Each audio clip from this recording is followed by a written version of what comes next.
새벽기도에 나오신 믿음의 성도님들을 주님의 이름으로 환영합니다. 이 시간 마음 모아 샘물의 기도를 하나님께 드립니다. 먼저 주님의 은혜를 구합니다. 하나님이여, 주의 인자를 따라 내게 은혜를 베푸시며 주의 많은 긍휼을 따라 내 죄악을 지워주소서. 아멘. 하나님 아버지, 오늘도 주님의 인자와 긍휼을 구합니다. 날마다 우리에게 풍성한 은혜를 베푸시며 우리의 죄악을 용서하여 주옵소서. 교회와 예배를 위해 기도합니다. 이 집은 살아계신 하나님의 교회요 진리의 기둥과 터니라. 아멘. 하나님, 우리 샘물교회가 믿음의 반석 위에 굳건한 교회 되게 하옵소서.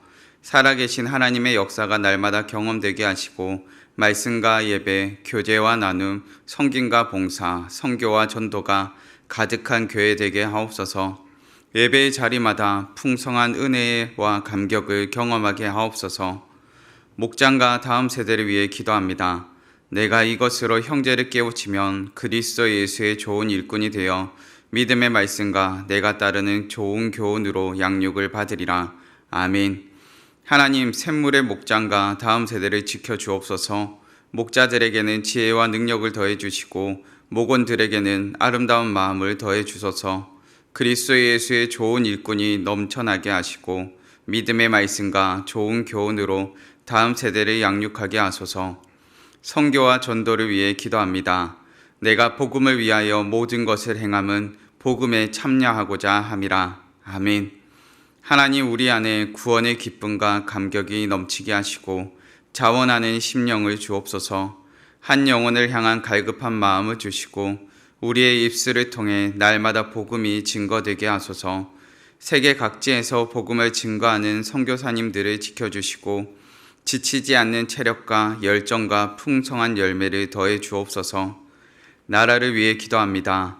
부와 귀가 주께로 말미암고 또 주는 만물의 주제가 되사 손에 권세와 능력이 있사오니 모든 사람을 크게 하심과 강하게 하심이 주의 손에 있나이다. 아멘. 하나님, 모든 것이 주님의 것입니다. 이 땅 가운데 하나님의 통치하심이 드러나게 하시고 정의와 공의가 바로 세워지는 놀라운 역사를 경험케 하옵소서. 오늘도 샘물 성도의 하루를 지켜주시고 주님의 역사를 경험케 하옵소서. 예수님의 이름으로 기도합니다. 아멘. 오늘 새벽 함께 살펴보실 본문 말씀은 사무엘하 16장 1절에서 14절까지의 말씀입니다. 사무엘하 16장 1절에서 14절까지의 말씀 함께 봉독하시겠습니다. 다윗이 마루턱을 조금 지나니 무비보셋의 종 시바가 안장 지은 두 나귀에 떡 200개와 건포도 100송이와 여름 과일 100개와 포도주 한 가죽 부대를 싣고 다윗을 맞는지라. 왕이 시바에게 이르되 내가 무슨 뜻으로 이것을 가져왔느냐 하니 시바가 이르되 나귀는 왕의 가족들이 타게 하고 떡과 과일은 청년들이 먹게 하고 포도주는 들에서 피곤한 자들에게 마시게 하려 함이니이다. 왕이 이르되 내 주인의 아들이 어디 있느냐 하니 시바가 왕께 아뢰되 예루살렘에 있는데 그가 말하기를 이스라엘 족속이 오늘 내 아버지의 나라를 내게 돌리리라 하나이다 하는지라. 왕이 시바에게 이르되 무비보셋에게 있는 것이 다 내 것이니라 하니라. 시바가 이르되 내가 절하나이다. 내 주 왕이여, 내가 왕 앞에서 은혜를 잊게 하옵소서 하니라. 다윗 왕이 바후림의 이름에 거기서 사울의 친족 한 사람이 나오니 게라의 아들이요 이름은 시므이라. 그가 나오면서 계속하여 저주하고 또 다윗과 다윗 왕의 모든 신하들을 향하여 돌을 던지니 그때의 모든 백성과 용사들은 다 왕의 좌우에 있었더라. 시므이가 저주하는 가운데 이와 같이 말하니라. 피를 흘린 자여, 사악한 자여, 가거라 가거라.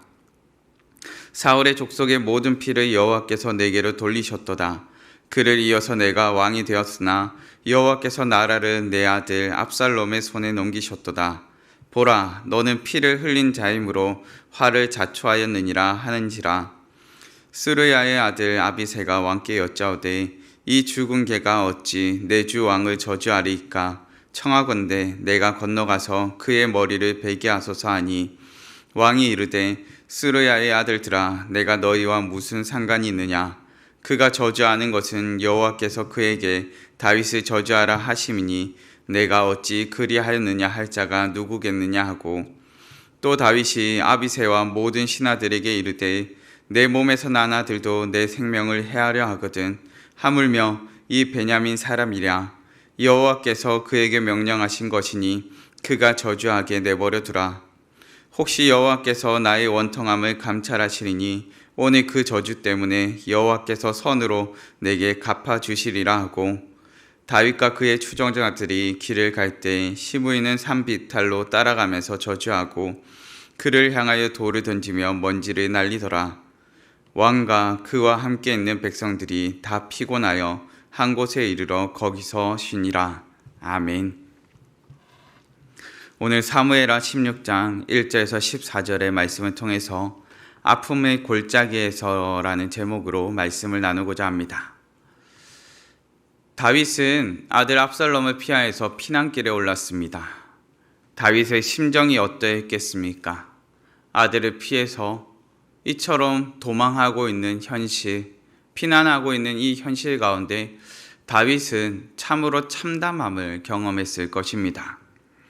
젊은 시절 사울을 피하여 광야 생활을 하며 도망 다닐 때에는 그래도 책임질 사람들이 조금은 적은 편이었습니다.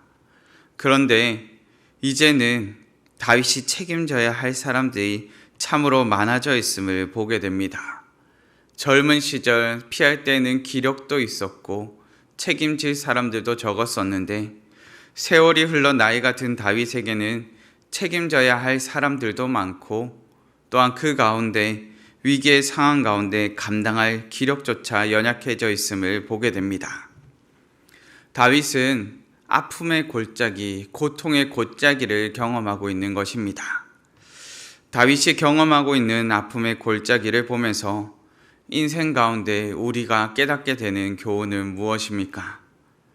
오늘의 본문 말씀을 통하여서 아픔의 골짜기에서 깨닫게 되는 교훈을 살펴보기를 원합니다. 아픔의 골짜기에서 우리는 무엇을 깨닫게 됩니까? 첫째는 우리의 인생은 아픔의 연속이라는 것입니다. 광야 생활을 하던 야곱이 요셉에게 이끌려 바로 앞으로 나아갔을 때에 자신의 세월에 대해서 이처럼 고백합니다. 야곱이 바로에게 아뢰되 내 나그네의 길의 세월이 130년이니이다.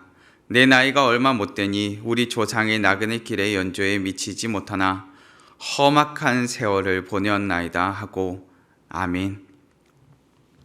야곱이 자신의 인생을 요약하면서 무엇이라 요약합니까? 험악한 세월이라 요약합니다. 현대인의 성경에서는 이 험악한 세월을 고달픈 세월이라 번역합니다. 우리가 생각해 보기에 야곱의 세월이 험악하기만 했던 것은 아닙니다. 좋은 일도 있었던 것 같고 무언가 그가 기쁨을 누리고 흡족하면 한 일들을 누릴 만한 세월들도 보내었다 생각이 됩니다. 그런데 야곱은 자신의 인생을 무엇이라 요약합니까? 고달픈 세월이라 요약하고 있음을 보게 됩니다. 인생을 사는 동안 참 힘겨운 일들이 많음을 고백하는 표현입니다. 우리의 인생이 그렇습니다. 인생은 아픔의 연속입니다. 제가 결혼을 하고 얼마 뒤에 아내에게 매년같이 했던 말이 있습니다. 여보, 내년이면 조금 낫지 않겠어요? 내년이면 지금의 상황보다 조금 나아질 것이요. 지금 경험하는 아픔보다는 조금 나아질 것이라는 기대감을 가지고 여보, 내년이면 조금 낫지 않겠어요? 라고 말을 했습니다. 그런데 어느샌가 결혼한 지 7년이 지나고 그 7년이 지난 한 날에 제가 아내에게 또 말했습니다. 여보, 내년이면 좀 더 낫지 않겠어요? 라고 얘기를 했더니 아내가 저에게 이렇게 말합니다. 당신 그 말 안 믿어요. 항상 똑같았잖아요. 무슨 말인가 하니까 지나온 세월 가운데 매년같이 여보, 내년이면 조금 낫지 않겠어요? 라고 말을 하겠고, 그리고 그 내년이 되었을 때 이전과 크게 달라지지 않는 어떻게 보면 그런 아픔도 경험하고 또한 어려움도 경험하다 보니까 아내가 이제는 당신 말 안 믿어요 라고 이야기를 하는 것입니다. 저도 생각해보니 그렇습니다. 지금 당하는 어려움이 시간이 지나면 괜찮을 것 같고, 지금 당하는 아픔이 시간이 지나면 해결될 것 같은데, 시간이 지나고 보니까 또 다른 아픔이 찾아오고 또 다른 어려움이 찾아오더라는 것입니다. 다윗이 이스라엘 민족의 영웅에서 도망자로 전락하였고, 다시금 이스라엘 왕의 권위자로서 왕으로 올랐을 때 지금 본문 말씀 가운데 다시금 도망자가 되어 있음을 살펴보게 됩니다. 인생은 아픔의 연속입니다. 세상에서 만족을 경험하려고 하지만 그 만족은 끊임없이 깨어질 뿐입니다. 아픔의 골짜기에서 우리는 무엇을 깨닫게 됩니까? 둘째는 인생의 만남도 아픔의 연속이라는 것입니다. 본문에서 다윗을 괴롭게 하는 만남으로 드러나는 두 인물은 시바와 시므이입니다. 시바는 무비보셋의 종이요, 시므이는 사울의 친족입니다. 이 두 사람을 통해 알게 되는 것이 무엇입니까? 다윗의 아픔이 이들에게는 기회요, 기쁨이었다는 것입니다. 본문의 4절과 5절 말씀입니다. 왕이 시바에게 이르되 무비보셋에게 있는 것이 다 내 것이니라 하니라.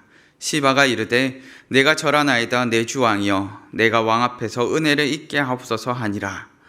다윗 왕이 바울임의 이름에 거기서 사울의 친족 한 사람이 나오니 게라의 아들이요 이름은 시므이라.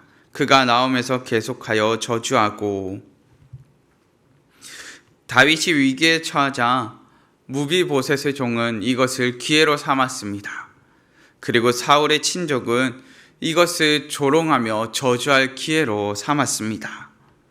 스루야의 아들 아비새와 같이 분노해 주는 자가 분명히 있었지만, 이보다 더 분명한 것은 인생의 만남 가운데는 나의 아픔을 기회요 기뻐하는 자가 있다는 것입니다. 모두가 나의 성공을 기뻐하지는 않습니다. 모두가 나의 성공을 보면서 함께 기뻐해 주고 나의 아픔을 보면서 함께 아파해 주지는 않습니다. 어떤 사람들은 나의 아픔을 보면서 조롱하고 기뻐할 기회로 삼습니다.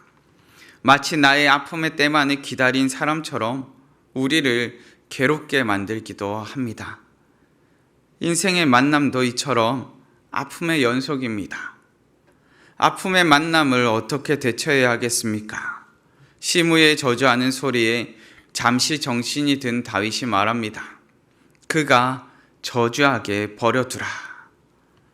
분을 내고 같이 저주하라 말하지 않습니다. 그저 내버려 두라고 말합니다.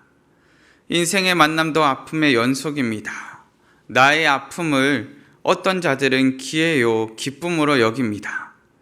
기뻐하며 조롱하는 자들 앞에 하나하나 대처하지 말고 다윗은 이것을 모두 하나님께 맡겨버린 것입니다. 아픔의 골짜기에서 마지막으로 깨닫게 되는 것은 무엇입니까? 셋째로 우리의 아픔을 하나님께서 구원해 주신다는 것입니다. 우리의 아픔을 하나님께서 건져 주십니다. 본문의 12절 말씀입니다.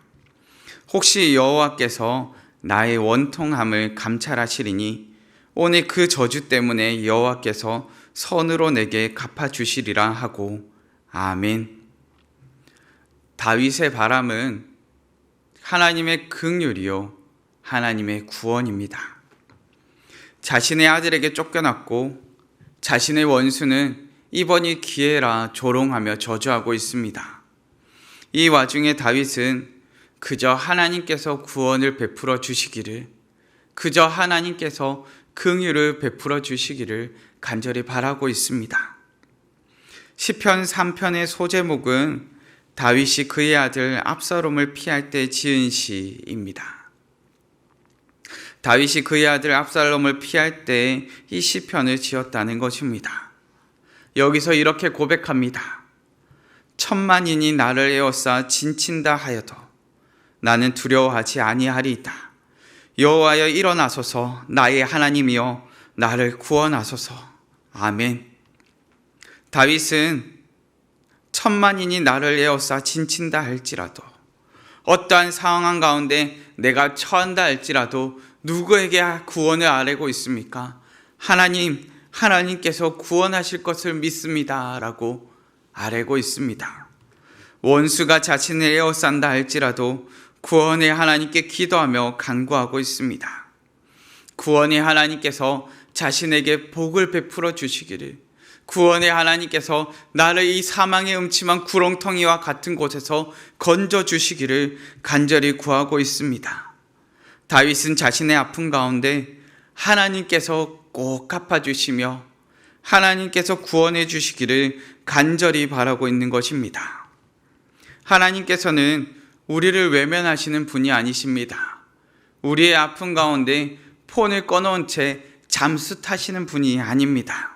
우리의 폰을 꺼놓은 채 차단하시는 분이 아닙니다. 함께 하시며 우리의 기도와 간구를 들어주시며 우리 가운데 구원을 베풀어 주시는 분이십니다. 우리의 아픔에 공감하시며 우리를 구원하시는 분이 바로 하나님이십니다.